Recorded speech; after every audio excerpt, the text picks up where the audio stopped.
Hi everyone, welcome to Kids Today Have No Idea podcast, where four old guys think they know what they're talking about when it comes to movies, TVs, and video games. So we've got my friends Anthony, Hey guys. Adrian, Hello, everyone. Sanj, Evening. and obviously myself, Nav. We are raring to go, and we're going to start with some gaming news. But before that, everyone, let me remind you: let's hit that like, comment, subscribe button. Let's throw some comments in there. Start up the conversation. Talk to us about some of the stuff we say. We will happily kind of reply to your messages and kind of engage with you guys. Hit that like button because it really helps the algorithm. And I've noticed on the statistics, over 70% of you aren't subscribed. We want you subscribed because then you don't get to miss any of these fantastic podcasts. And tap that notification bell. It really helps us. Really helps the algorithm. Thanks everyone. So heading into gaming news, we actually posted a few days ago our SIFU review in our sexy hot takes, but we didn't get Ant's opinion because unfortunately he wasn't available. So Ant, what do you think of SIFU? Yeah, unfortunately, I've not really had a chance to spend too much time with it. I did buy it day one, did have about, I'd say, a 2-hour playthrough roughly. So I'm currently stuck on the second level. And yeah, I think a lot of people have had a tough time with that level. It's pretty tricky. So far, my take is I both like and dislike the game. I don't think it's perfect. I think the fight mechanics are fantastic, but just in terms of pros, I think the game is beautiful. I think it looks really nice.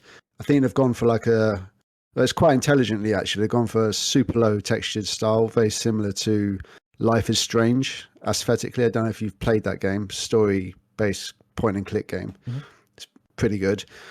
I don't have the most up-to-date setup in terms of my GPU, so it's nice to play a game like a next-gen game that's running flawlessly. Did you pick it up on PlayStation or PC? Oh, PC. Okay, cool. I usually go PC just for that frame rate. Actually, I guess on PS4 it's probably running at 60 frames as well, so probably not too much difference there. Combat is fast and fluid. It's a great feeling actually. When you get to the point where you're linking all your moves together and you're using the surroundings to clear a room. It's quite a fun little dance when you're planning ahead and you see, oh, I've taken this guy out and there's a bottle on the floor. I'm going to grab it and throw it at someone and rush them. I think it's quite kinetic. It's a really great fighting system. But as for what I don't like, I think the aging system doesn't quite do it for me. Although it's a new gimmick that I haven't really seen before, I think it makes the game a bit more confusing than it needs to be. And I also think the progression system is a bit clunky. But again, hopefully that's something I get past after more plays. It might make more sense to me after playing it for a few more hours. I think my biggest concern actually is if SIFU becomes repetitive, because I've already found myself after about 20 minutes thinking, okay, this is getting a bit draining. And it's funny because I don't really hold it against the game because I like that the game is purposely repetitive by design. They haven't thrown puzzles in, and it doesn't really have a super complex story, and there's not set pieces or anything like that. It is a fighting game at its core, and that's what I love about it. But I just worry that by stage 3, I'm going to be like, right, I get this now. I get it. I get how it works. I don't need to play on. But again, I need to spend more time with it. So far, it's a thumbs up. And I'm going to give it... Yeah, score out of 5? I don't like to score games when I haven't finished them, but let's give it a 4, just based off the fact its combat is good. Okay, and cool. very well done. Yeah, so so you're kind of on the same page as everybody else. Awesome. So that was Ant's take on SIFU. If you want to hear the rest of our takes, I will stick it up there, maybe up there, I don't know, somewhere in a title card, and you guys can please do check out that video. Moving swiftly on, which of you guys caught the GT7 State of Play that Sony published earlier this week? Hands up, everyone. Like I did, Anthony did, and Adrian did. Sanj, of course, didn't because he hates racing games. No, I like racing. Yeah, so tell me, okay, so let's start with you then, Sanj. Why did you feel that you could skip it? Not interested? Yeah, I mean, I originally loved the original GT games on PlayStation 1, PlayStation 2. I don't know, but PlayStation 3, I kind of fell off.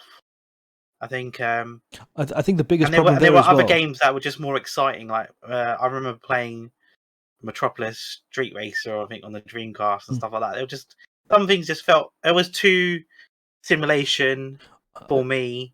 And see, I agree with you as well. I think also when you say like the PS3, I think there wasn't there like a really big gap where the PS3 just didn't have a GT game and everyone was complaining because they took so damn long to just get the game out. I think they released like a short version of it. I can't remember what it was called. Yeah, wasn't it like some like kind a prologue or something? Yeah, like GT a prologue. Yeah, that's exactly what it was, Sanj. GT prologue. You nailed it. Yeah. And they just never really kind of.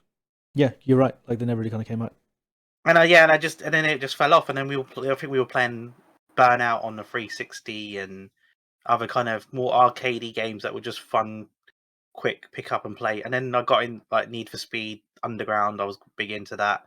So yeah, I just I saw that the State of Play was happening and just and I thought, no, I'm going to go bed. Okay, fair enough.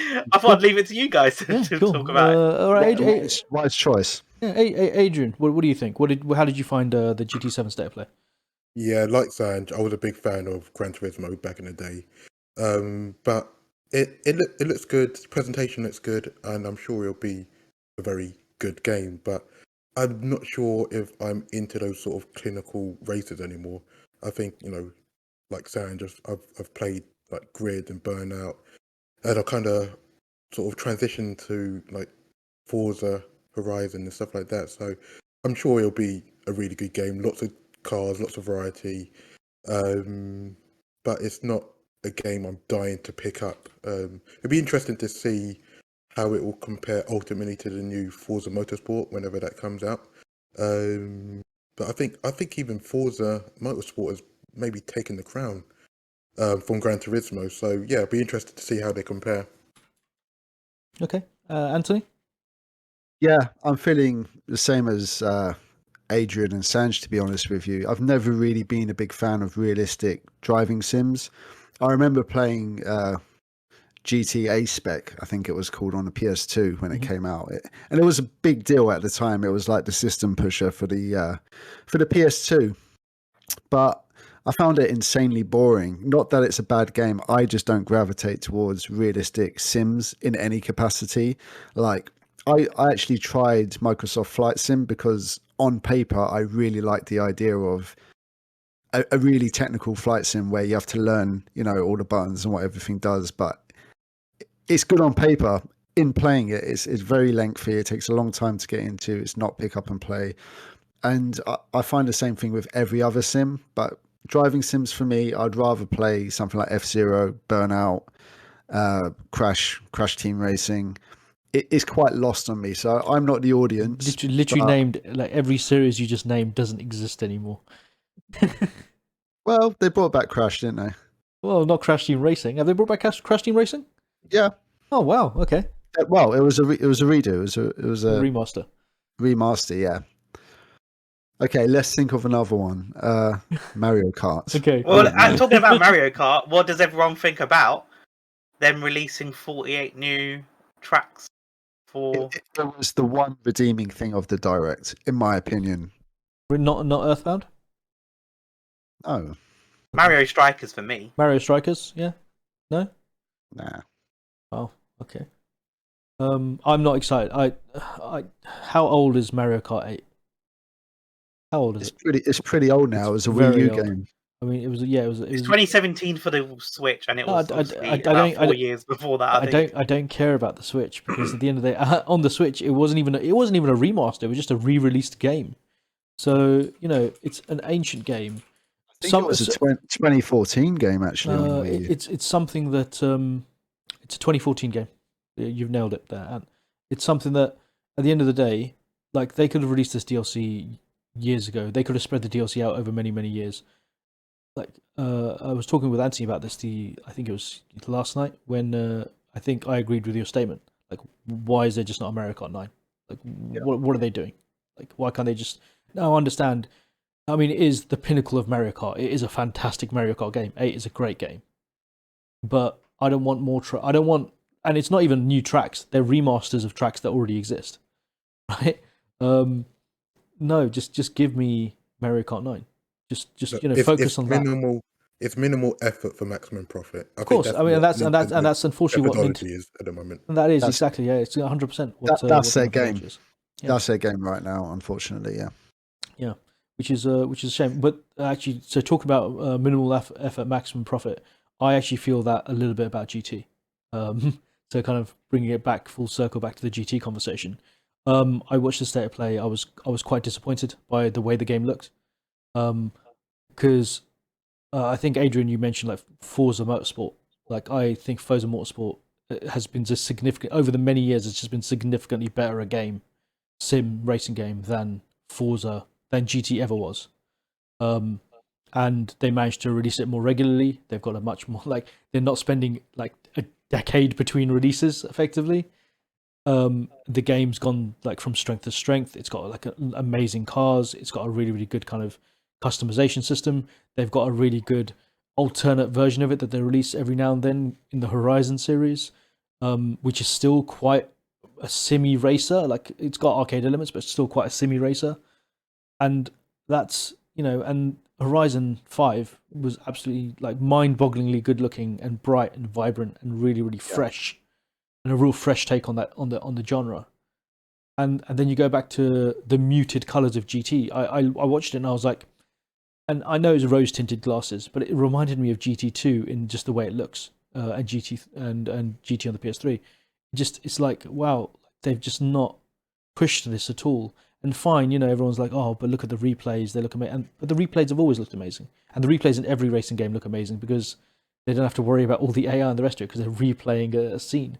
No, I'm not excited for it at all. I mean, to Adrian's point, they do always go for a super clinical look, don't they? It's not of a higher texture like Forza is, but I totally get your point. I was really underwhelmed. It's a PS5 exclusive, right? Yes, yeah, Sony exclusive. Yeah, I was very underwhelmed. I was looking at it thinking that looks like a PS4 game to me. Yeah, and it's one of those things is it cross-gen? I don't know whether it's cross-gen, but the fact is, I mean, the PS4 never had a GT game, did it? It had GT Sport. Did it have GT Sport? Okay, I thought that was like a late PS3, or was it just an early PS4 then? Yeah, I think so. Yeah. So I mean, at the end of the day, like, I just know I think having a clinical look may have worked for them a few generations ago, and it definitely worked when it was the PS1 and the PS2 because there just wasn't the power there to have like a really vibrant, amazing looking game. But at the end of the day, you need to like play in the market of competition, and the market of competition, Horizon is just taking all your sweets and taking all the amazing things that you created and building them so much better. I think they're limited by they're recreating real life tracks, so they're kind of limited in what they can do. Not Horizon, sorry, but no, Motorsport has real world tracks. So you think, and actually let me go to let's ignore Forza for a second. Let's talk Codemasters. Codemasters, I've been playing F1. I'm a big fan of F1 in real life, and I'm a big fan of the F1 games. They recreate real tracks every year. Year on year, they're recreating real tracks, and it's a fantastic game. And it, from a looks perspective, it just absolutely blows this away in terms of the amount of detail they have in it. I just feel that is it that Sony or is it Polyphony just don't have the resources to kind of deliver on this stuff quickly? Sony definitely have the resources. Come on, look at their first party output. So then what are they playing at? People are making excuses.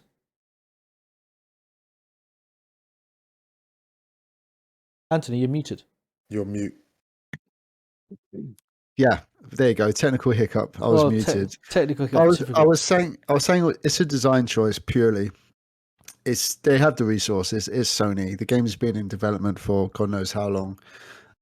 I think it, like Nav said, it's got to the point where Super Clinical worked on the previous generations, but that's easy to pull off now. It's not anything special. And when alongside a game, not to compare it, but compared to Forza, just that hyper texture, the detail, the lighting, the clarity. I think GT just looks boring actually. In contrast, looks like a boring game. That's fair to say. And Forza can look with those kinds of details and the really, really high definition textures. It can look like that when you're playing the game, whereas GT looks plain boring when you're playing, and it only really looks really, really nice when you're doing a replay, which is disappointing. And it's like it just seems to be like you know, they could argue we don't need a great looking game because we have the mechanics. You know, we have the actual technical aspects of the car perfectly recreated. It's like you don't anymore. Plenty of other racing games out there that do that. You know, Assetto Corsa is another racing game that is absolutely superb to look at, and they've been delivering on DLC with new cars, new tracks, real world tracks all the time. Like with the resources of Sony, why are they not doing better? We'll see when it comes out. I think they should be aiming for hyperrealism, if anything, because that's the route I saw GT going in. But it's gone muted. But they can't. For me, yeah, I mean they can't go down that niche because that everyone's going down that niche. You know, like they had hyperrealism originally. They were the hyperrealistic game, but you know, like they don't have that crown anymore. It's a shame. Anyway, moving swiftly on, guys. Let's talk about going from one kind of sport to another kind of sport. UFL 2022 is a competitor to FIFA. Who would have thought that in this day and age someone would even try and compete against the behemoth that is FIFA from EA, not FIFA the actual organization. That's another behemoth. Anthony, any thoughts? Not many thoughts. I don't really play sports games or football games in general. You might be actually surprised to hear this. I've never played a FIFA game before. Not even back in the day on the SNES. Doesn't surprise me at all. Yeah, I was always an ISS and Pro Evo person. Never really played a FIFA game, and I don't watch football, so it's kind of lost on me in that sense. Okay, well then ISS as a video game series still exists. So you know, compare this to ISS or should I say Pro Evolution Soccer. It exists in some form. I don't really think Pro Evo is what ISS was back in the day, but just to compare, it's hard to compare not having played FIFA, but let's just talk about UFL. I can't really see a game taking over FIFA. I think it's good that something's coming along and trying to give FIFA a run. And maybe they can. I mean, if the service is free to play, if the game plays well, maybe bit by bit they get some groundswell and, you know, they get some kind of audience and a following, which is cool. You know, I would like to see FIFA kind of, you know, put in its place a bit, but I don't know. I just can't see it. I think we got to the point where just the name FIFA moves units, and it's kind of like COD in that respect. So I'm not a fan of football games, but I can't see anything toppling FIFA. All right. But I'm intrigued. I'd like to see how this game does. Cool. Adrian, do you think there's room in the market for another football game? There's definitely room for 2-3 big franchises, but unless the game is doing something different, I can't see it taking significant market share away from EA. I think we're at a stage where FIFA is a really competent game. Back years ago, probably PlayStation 3 era, certainly PlayStation 2, Pro Evo was the king, and it was then that FIFA were playing catch up. They had the licenses, they had the presentation, but the gameplay wasn't there. The ball physics wasn't quite right. But now they absolutely nail it. But I think competition is good.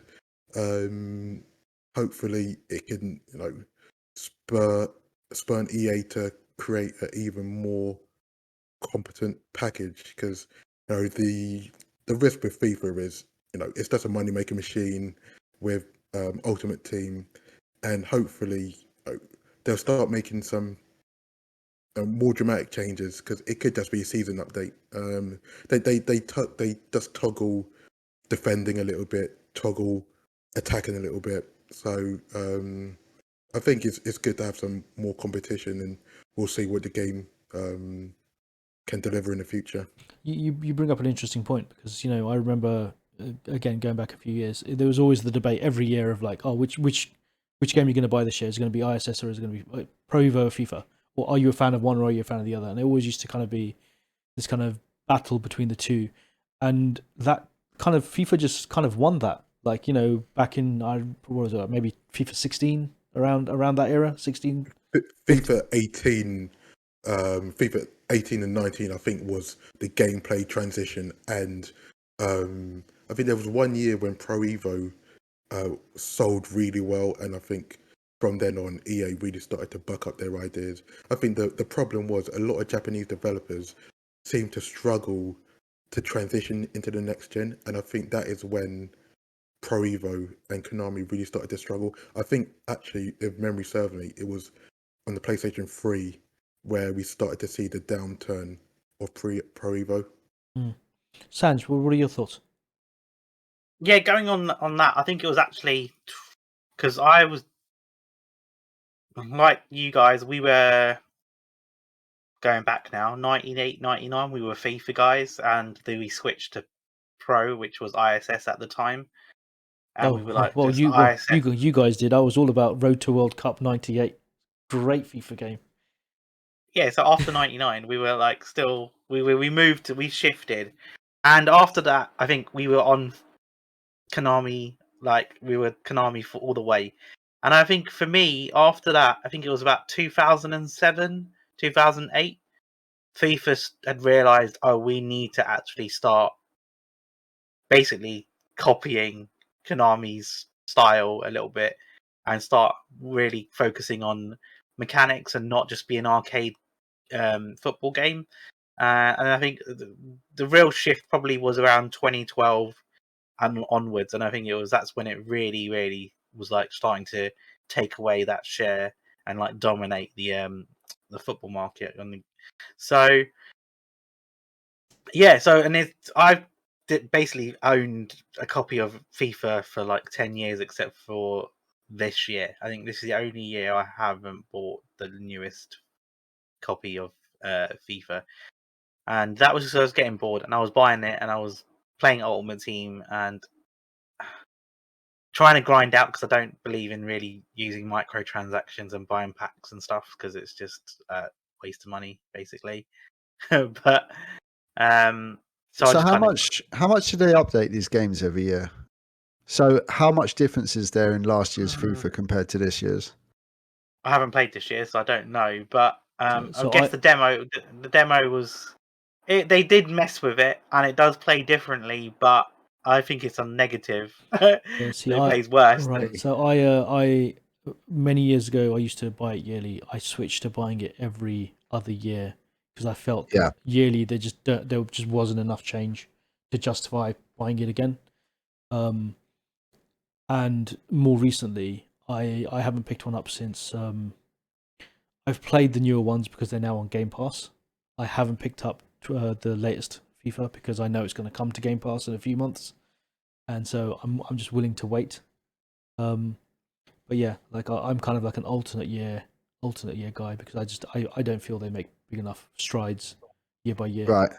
Well, from an outsider's take, it looks like the improvements are so slight and incremental that you would have to wait a couple of years. I mean, I do the same with COD, to be honest. Like, I can miss out on 3 to 4 COD games before I pick up another one. So I totally understand that. But don't you think that's a natural thing with kind of when you're talking about kind of sports games, or like even going back to the GT conversation? You reach a certain point where you're pretty much there with the feel of what you want to achieve, and then it's just tweaking. Like surely every game kind of gets to that point. But this is exactly why I think UFL is an interesting concept, because it's going to be free to play. And it's ongoing, so there won't be new installments every So year. I guess they'll just do like season updates basically. But if it's free to play, they got to monetize it somewhere. Yeah, So it's going to be microtransaction, like heavily, like just like FIFA Ultimate Team. That's basically going to be their model, I'm guessing. So I mean, it feels very much like a full-on football soccer game, but with a mobile mindset, because there's plenty of mobile football games that are out there on the market, and it just kind of, it gives me that vibe of like a really good production value, like a almost FIFA level production value, but with a kind of a mobile phone mindset, like that free to play microtransaction mindset. So who knows, maybe that'll work. I get that vibe from it as well. Yeah. So moving swiftly on, guys, I'm going to take us down what I'd like to call memory lane, and the reason this is kind of come up is I'm going to throw in some sound effects. The imagine sound effects, guys, happening on the screen. I'm sure I'll put them in post. So Sega is rebranding their arcade business in Japan, which effectively means you will no longer be able to walk into you will no longer be able to go to Akihabara and walk into a Sega arcade. It's going to be a different brand name, which I think is the end of an era, at least for me. I mean, there was rumors that they were completely pulling out the arcade business. Turned out to be false. They're just rebranding, but end of an era. So I thought this would be a great little segment that the four of us could do of a reflection of some classic, like not just Sega. Let's go with all arcade games. Like, what are your favorite arcade games from the past that you dumped far too many pound coins into? I'm gonna jump in Sans, straight away. Go for it. Yeah. Go for it. So wait, Sans, so let me just clarify. Sans, you actually you were in the luxury position of having arcade machines in your parents' store, right? So you actually had like arcade machines accessible. Oh yeah, you're going back. Yeah. So my parents had a newsagents back in the day, pre 1990. So I was very, very, very, very young, and we definitely had. I think we had the Terminator arcade machine at one point, which don't really remember playing. But the one I do remember playing is, I can't think it was Knockout, but I can't remember. I don't think it was. It was a boxing game. But I can't remember what it was called now. And I remember literally crying because I was getting beaten by some like teenager. I was like 7 years old, getting destroyed, just like bawling, going, "Oh, no!" And then definitely the Teenage Mutant Ninja Turtles in time. Oh, yeah. That was in time. Right We had again. the 4-player arcade in there for a little while. But the one I was gonna jump in on is the one I've sunk a lot of money in. It was because it was close. Was the it was in Games Paradise, Marvel versus Street Fighter. Sorry, I knew he was going to steal that one. I knew it. You didn't steal it. You didn't steal it, Adrian. I was going to say it, so he stole it. Oh, yeah. Well, I thought of it as well. I jumped in first. Good. But to be honest, it was all of us. We'd go there after school or on the weekend and just pump our money in trying to get to Mechakuma. I mean, I'm just Mekuki. I'm just kind of shocked. Like you've brought back memories of Games Paradise. I forgot that place existed. Yeah. Okay, so yeah, go on. Any more? Yeah, so that I just loved that. That was it. And then obviously we used to go to Harrow a lot, and there was many games there. I'm not going to steal all of them, so I'll let the other people say which ones that we used to play there. So you reckon that was a great arcade? That was such a shame when they closed it. And Park Royal as well. Shout out. Oh yeah. So would you say like Street Fighter, like Marvel Street Fighter was versus Street Fighter was my favorite. I mean, there was another one, but I'm not going to say it because I'm sure someone else might say it. If someone else doesn't say it, like let's wrap around to you. Anthony, what about you? My history with arcade machines, I was never an avid arcade goer like you guys were. I know you guys used to make a point of going to Park Royal and going to these places and playing particular arcades. For me, it was never gaming on arcades as an active choice. I never thought of going to an arcade. It was pretty much, if I was at a fun fair with my parents, I'd see an arcade and I'd throw in 20p. It kind of worked that way. But the game I played most was in my local newsagent, and it was Super Street Fighter 2. I must have spent, I mean, it sounds like not that much money, but probably about 50 quid. And it was 20p's back then for a game. So quite a lot of money for a kid my age. And yeah, it was just such a great game. Loved it. And also, the games that really impressed me were the ones that were really of a high graphical fidelity, the Sega stuff. So the House of the Dead games, especially House of the Dead 2, just blew me away at the time. But I think Jurassic Park by Sega was the one that was that one of yours, Adrian? Sorry, mate. Feeling my I was going to say that. I knew I it. can't believe it. Okay, well, look, we can segue and I'll hand it to you. But Jurassic Park, you know, it had the frights, the graphics. It was just cutting edge at the time. I saw it recently. I was in Birmingham just a few days ago, and I played Turtles in Time with my partner. Great game. Played a bunch of other games, Street Fighter and what have you. But they had it, Adrian. They had your beloved Jurassic Park, and it looks terrible now. Just so you know. Adrian, go on. I'm not going to let them steal anymore. Oh, thank you for that. Look, I'm a legacy Sega head. You know, they delivered experiences in the arcade that you just categorically could not get at home. So for me, like, I just remember seeing Virtua Fighter 2 and Virtua Fighter 3, seeing Dural in Virtua Fighter 3. That was like modern day ray tracing. That used to look absolutely incredible. I mean, yeah, Sega used to blow it out the waters, especially with their arcade cabinets. I love playing Daytona, 4-player Daytona. You can't go wrong with that. And Virtual Cop. So, I mean, for me, Sega used to be the market leaders when it came to arcade games. You know, Namco tried to copy with Ridge Racer and Time Crisis and you know, Soul Calibur and Tekken, but they just weren't a patch on the equivalent Sega games. You know, you had Virtual Fighter, Fighting Vipers, Virtual On, Manx TT. Wait. Can you leave some arcade machines for the rest of us? Because, you know, you're talking about other people stealing your yours. I'm going to name all, so you can't get any. And I want to come back because like, hang on, because Tekken was bigger than Virtual Fighter. That doesn't mean it was better. Yeah, bigger that's doesn't equate to better. Still, the way you're talking about it is like, and also, I don't think Tekken was bigger than Virtua Fighter on the arcade. It only became bigger on the home console.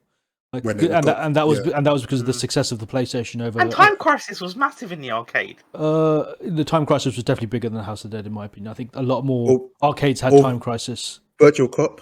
I know House of the Dead. Time Crisis was bigger than Virtual Cop. Oh, it was definitely bigger than Virtual easily. Cop. Yeah. But anyway, go on, Ed. You finish your reading of Wikipedia list of arcade machines. Carry on. No, it's all in here. I mean, yeah. You've missed a massive one, but I'm not going to say it, just in case Nav wants to say it. Well, I said Virtual On, if that was what you were thinking. No, not that one. Well, did you like the reprise of Outrun that came out? Yeah, I actually loved it. I thought it was on 360, right? It was on 360 arcade. Yeah, fantastic. And there was what was the fighter pilot game? Afterburner. Afterburner, superb in the arcade, superb on the 360 as well. There was an arcade. There was an arcade port, a console port of that with modern day graphics, which was just superb in my opinion. The cabinet for Afterburner was incredible. Like incredibly sickly. you got a weak stomach, obviously, but no, absolutely amazing. Yeah, Sega. I mean, they got a special place in my heart. So it is really sad for them to be. I know they're not pulling out, but the name in giant letters, Sega Arcade, is no longer going to be a thing. Yeah, exactly. Yeah. So for me, I'm not gonna name multiple arcades like all of you guys.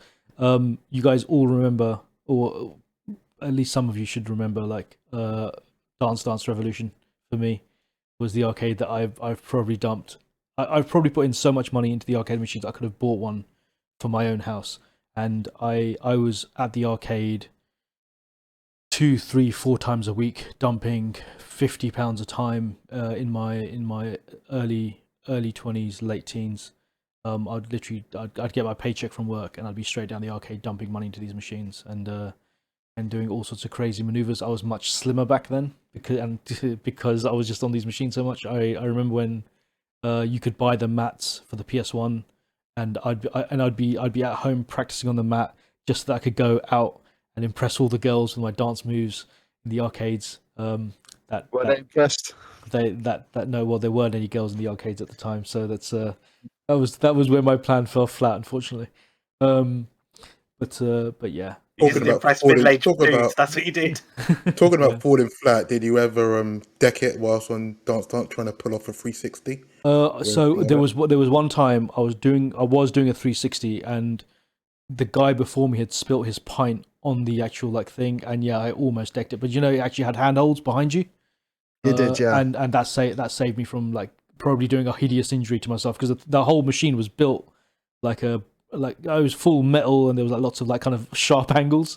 So thinking about it now, health and safety, you probably couldn't get away with having those machines anymore. But yeah, you would have had a laugh the other day, because me and my partner went to that arcade I just mentioned, and they had Dance Revolution. I'd never played it before, and she really wanted to play it. So we put in our money, and I didn't know what I was doing. The timer just went down. I didn't get a single note. I was, I'd be I mean, you threw a few photos in our chat group, and I was memory lane.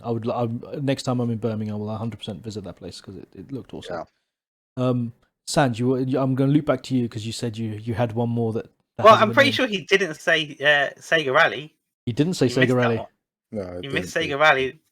And that was a big one, because that was even at Airport Bowl, so I remember us playing that quite a lot. Yeah, definitely the House of Dead series was a big one in my heart. Me and Steve used to play that a lot. Yeah. And then when it came to console, we just bought that and played with it. Unfortunately, there's no real solution to it with the new TVs. There is something called the light gun, which there's a couple of solutions that are coming now, yeah, but they're extortionately expensive, and they're very limited in use. They don't work. Yeah, they don't work with console. You have to have a PC. Yeah, so. and I think, and I can't remember. I don't know if they've moved on from the limitation, but it was that you could only have one gun per game, so you couldn't even do multiplayer. You could only have a single gun to use, because they couldn't figure it. Yeah, so I'm waiting for a real solution for the new TVs. I don't think anything's coming. Soon, unfortunately. you can still buy buy either a Wii U or pull out the Wii, and you can play. They released a bunch of light gun games on that, because the sensor bar and stuff still works. I've got House of the Dead for the Wii. I can't remember which one it is. So I bought a bunch of shooting games. Point Blank was on the Wii, as was Ghost Squad, which was a fantastic kind of almost like a sequel to Virtua Cop. Virtua Cop 4 as well, which no one really Virtua Cop 4 kind of skipped consoles. Got that as well. It kind of skipped consoles altogether, because it was at a time when you couldn't, like you said, you can't get gun games. But that had a time. It had a bullet time thing. We could slow down time and shoot the bullets out of the air, which was amazing. It's just a shame that that never got a console release. There was also a Resident Evil light gun game. There's been a few Resident Evil light gun games. So yeah, that's a thing. And if you guys haven't had a chance to play House of the Dead Overkill, it's a console game. It came out on the PS3. Oh, that's the one I've got. It had a re-release on the PS4. And I think on the PC you can get Typing of the Dead Overkill. It's a fantastic game, absolutely superb, very, very schlocky in terms of the story. Really, really good House of the Dead game. It's just a shame that it was just, and in the arcades they had light guns. It's just a shame on consoles they couldn't do that, so they just deliver it with console controls. But again, I highly recommend it. So we're going to wrap up. Unless anyone has any more arcade memories they want to share. No? Great. So we're going to wrap that up, and we're going to go to the final topic of the evening, guys, in the game section, and that is that Google has deprioritized Stadia, which is a big gaming headline for this week. Now, I don't think it's that big a headline. I don't think anyone's particularly surprised that they have, but I thought that maybe we can have a little conversation around that and around cloud gaming in general. So, Adrian, do you want to start? What do you think about Google deprioritizing Stadia? I think it was inevitable. The Stadia launch was an absolute disaster, and the writing was on the wall when they shut down their first-party studio, which was led by Jade Raymond, who I believe is now working with Sony on a new IP. The thing with Stadia is apparently the tech is fairly decent. I've not played it myself, but the pricing strategy and the marketing was all wrong. Like Game Pass set the benchmark in terms of a value proposition, and paying full price for old games on Stadia was just never going to work. Like Digital Foundry actually done a comparison of xCloud, Stadia, and GeForce Now, and it seems, as I said, the actual latency, the tech, and the visuals of what Stadia can deliver is actually pretty good, but that's the pricing. That's you need to have decent price and penetration to get a good market share, and you're always going to be compared to Game Pass from value, and just Google couldn't deliver, and they weren't committed enough to keeping spending money and flogging a dead horse. So we'll see what the future holds. They'll probably transition into another service line, because I believe they're deprioritizing it, but they're kind of shifting focus to another element. Do you know Yeah, what? so they they've kind of said that they're shifting focus to kind of white boxing the product. So it won't be called Stadia, but they kind of then will sell it. So that if Ubisoft say, "Oh, we want to do our own streaming solution," Google will come around and say, "Aha, you don't need to design your own one. Sell this Ubisoft streamer or whatever they want to call it." But in the back end, it's still basically Stadia technology. So that's their plan. I completely agree with you. I think on the pricing strategy, having a monthly subscription. When I first heard of Stadia, and I was lucky enough to look at some of the dev kits, and I was like, this stuff looks amazing, and I tried it, and this is absolutely awesome. But and I also remember, I don't know if any of you guys remember OnLive. Do you guys remember OnLive? Yeah, Yeah, I so do. yeah, years and years ago, one of the very first kind of streaming services that kind of came along around the same time as Gaikai. Gaikai now, well, I say now, many years ago, got bought by Sony, which is now powers the Sony PlayStation Now streaming service. Um, but yeah, so OnLive was one of these first kind of big cloud solution things, and they had the same problem. They decided we're going to do a pricing strategy of you have to pay like a monthly subscription, but then you don't get any games with that. You just get access to a service, and then you're expected to pay full price for a game that you don't actually own. And if you stop paying for the service, the monthly subscription, you lose access to the game as well, which is absolutely insane. Why would anyone kind of say, "Hey, I'm going to spend $60 or £50 on a game, and to continue to play the game, spend another $15 a month"? And I honestly thought, when I saw the Google tech and I found out that Google were doing this, I was like, this is going to be great. The tech is much better than OnLive's tech ever was. They have vastly more sums of money because OnLive just went out of business. They launched they launched in America. They were moderately successful. They launched in the UK. They were here for like 6 months, and then they closed down. But Google, Google has the money. They've got the reputation. They've definitely got the development chops to be able to deliver this solution. And then they turn around and make that huge mistake of just pricing it in exactly the same way. And then other things like the promises of, you'll be able to watch a YouTube video much like ours right now. And if we decide to do a SIFU stream, someone could be like watching it and saying, "I want to play SIFU." They click of a button, they jump into SIFU at exactly the same point we are in the video, because the save games are linked in some magical way, and it all works out. That, to me, that dream that they sold was fantastic. To this day, Stadia's been out for what now, a few years. They still haven't delivered on that YouTube promise. The promise that was kind of like one of the highlight features of the product when they came out. Sanj, thoughts? Yeah, I mean, yeah, like everyone said, none of us were really surprised that Google were basically getting rid of this. So, but it brings up the the point that where is this going in other places? Like Amazon obviously is starting Luna in the States, and it's early access over there.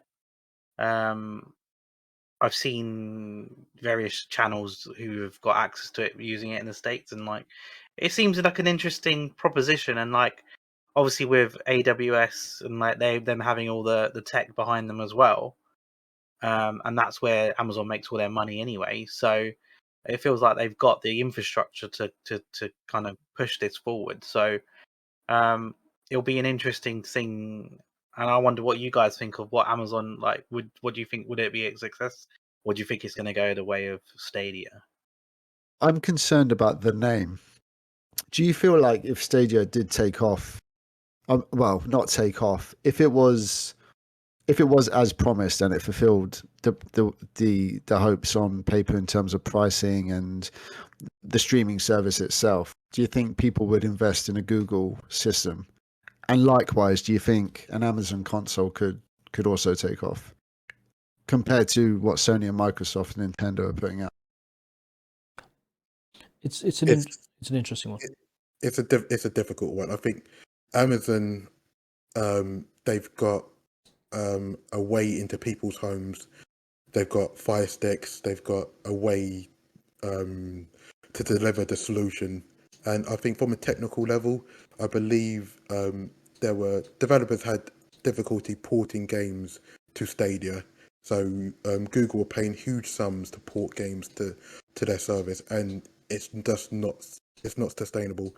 I don't think Amazon have got that same difficulty, so games can be easily ported to Luna.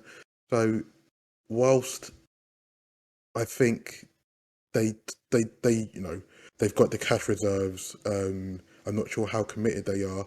Are they going to really challenge Sony, Microsoft, Nintendo in that space? But they've got the means to do so, and we're in a world where developers are getting brought up left, right, and centre, and be interested to see in the future how interested, how committed Amazon are, and how much money they're willing to back this service. Is it just are they just testing the waters, or are they like fully 100% committed? We're going to get behind this. We're going to grab a piece of this pie, because games are a huge money maker. Yeah, we'll see. I mean, it's do you all think? Would you all agree that streaming is the way forward? Can you see that streaming will be the main source of gaming at some point? I think so, 100%. 100%. I think streaming is the effective end goal here for pretty much everyone.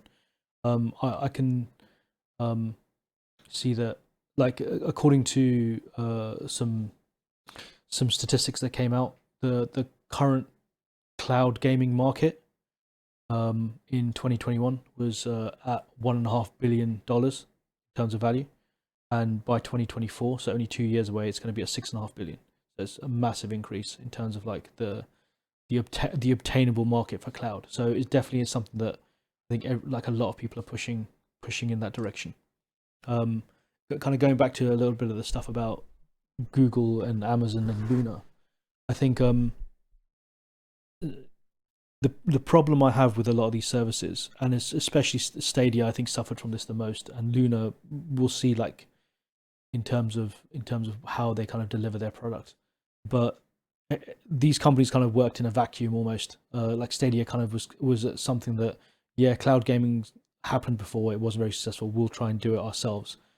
And at the time, at least at the time that Stadia, that I was like introduced to Stadia and I was introduced to the dev kits, which was a little bit earlier than they it was about a year before they officially announced it. I got a lucky insider speak. Game Pass wasn't a thing. That Game Pass just didn't exist in the form that it exists. In fact, it just didn't exist. It wasn't something you could subscribe to. There wasn't any free games. So Google was kind of making this product that might have worked and might have been a reasonable, like it wasn't reasonable, but it was a better value proposition than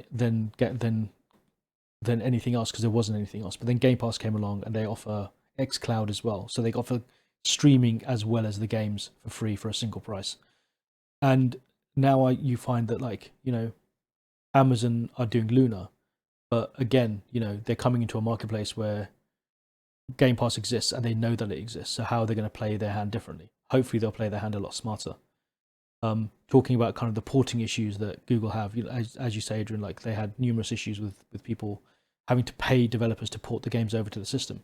xCloud has this fantastic benefit that that Microsoft are touting, in that xCloud is effectively Xboxes stuck in a data center somewhere playing the game that you're playing when you're playing it on xCloud. You are actually playing it on an Xbox. The only technology that's involved there is taking the HDMI signal from that Xbox and sending it over the internet to your screen, and taking the signals from your controller and sending them back to that Xbox. That's how the technology works. So from a development perspective, it involves almost no development effort at all. It's literally just we'll sign up to this, and then Microsoft can just turn it on, and they can handle all the technology back end of just sending the signals back and forth. So there's almost no reason not to put it on an xCloud service. Is Amazon going to be able to get to that level? Like, if they are, then that's great. I just don't think that they will. Like, they don't have a platform like Microsoft does with Xbox to be able to do that. And they just do something funky with a Fire Stick, and you plug in a Fire Stick, and if only the world was that simple. I mean, I don't think it's going to be as easy as that. I think at the end of the day, what it comes down to is, well, I don't know. Maybe they can. It all comes down to like whether they can support developers in building the right kind of tools to make it easy for them to port stuff across. And hopefully they can, because that's the important thing. If you can get developer support, and I think they have, Yep. because I think they've already got a Ubisoft channel on their Luna. Right. But I haven't seen it in action specifically for like anything high intense. I've seen Overcooked running streamed, with multiplayer. Yeah, that's fairly high. That's fairly intense because it's a fairly fast-moving game, and I think it was there. Yeah, and it was multiplayer over as well. So that's what the interesting thing is. It was streaming and multiplayer, and then being streamed on Twitch. So it was an interesting proposition, and it was like no lag and stuff. It was all running really nicely. So I actually do think that Amazon could pull something out. I think it could become the thing like the Disney Plus and the Netflix. There'll be multiple gaming subscriptions that we're going to end up. They're going to need an ISP though. Like, what is going to make you subscribe to Luna versus? I think they're making those exclusive deals with like the third-party studios. Yeah, I was going to ask, has there been any acquisitions at all? Like, have they purchased anyone? No, I think Amazon did the similar with obviously Amazon Game Studios. I think they've gone down a similar route to Google, in the sense of, let's just throw money at the problem. Buy a ton of talent, build these studios out, and see what they can deliver. Now, Google tried that, and they didn't manage to get a single game out before they cancelled everything and shut it all down. Amazon have tried that, and as far as my memory recalls, they've had one hit, which is New World, the MMO that came out earlier this year. Sorry, tail end of last year. Great MMO. Definitely still needs work, but a very, very good attempt by effectively a new studio.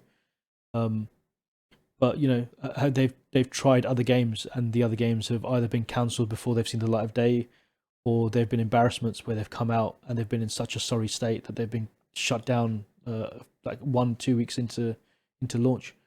And it's I think these big tech companies are now coming to that realization that you can't just throw money at a problem when you're trying to look at video games or anything creative, really, because throwing money at creatives, throwing money at a problem and trying to make it into it's not a technical problem to solve.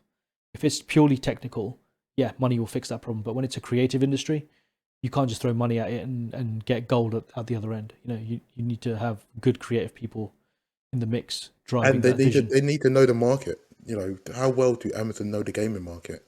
It's difficult just to enter this space and be successful. Many companies have tried, and many failed. So, as you say, you just can't chuck money at it and hope it lands. And you need to have that developer support as well, as you kind of say. I think going back to the previous company we were talking about, SEGA. SEGA is a prime example of what happens when you lose developer support. One of the main reasons I think Dreamcast failed is by the end of its life, just no developer wanted to make games for it anymore. It only had Sega games on it. And yeah, can Amazon sign these guys up? So yeah, cool. And with that, ladies and gentlemen, I think we've come to the end of this episode. This is actually going to be, we're trying a new format right now where we're going to split up the movies and gaming sections. So this was effectively been a pure gaming podcast. Please tune in for the movie podcast, which will be coming very, very soon. And we're going to be doing some very interesting takes on it. There's also going to be another sexy hot take that has probably already dropped, and therefore I'm going to stick again. Look at one of these corners for a link to and can you point in the direction where I should put it? Where should I put it? Put it right there. Put it right there. Okay, it's going to go right there, guys. On my massively large sausage finger. That's okay. So there you go. Please click on Ant's sausage finger right now to take you to a sexy hot take on Oscar nominations, which should hopefully be live by the time before this video goes live. So hopefully you've already seen it because you listened to me at the start of the video. You clicked that subscription. You clicked the notification bell. You liked the video and you added some comments. And if you haven't done all of that, please do, because it really helps the algorithm and it really helps us all out. This has been Nav, Anthony, Adrian, And Sanj. signing out, guys. Have a wonderful day. Bye-bye. Bye, guys. Bye.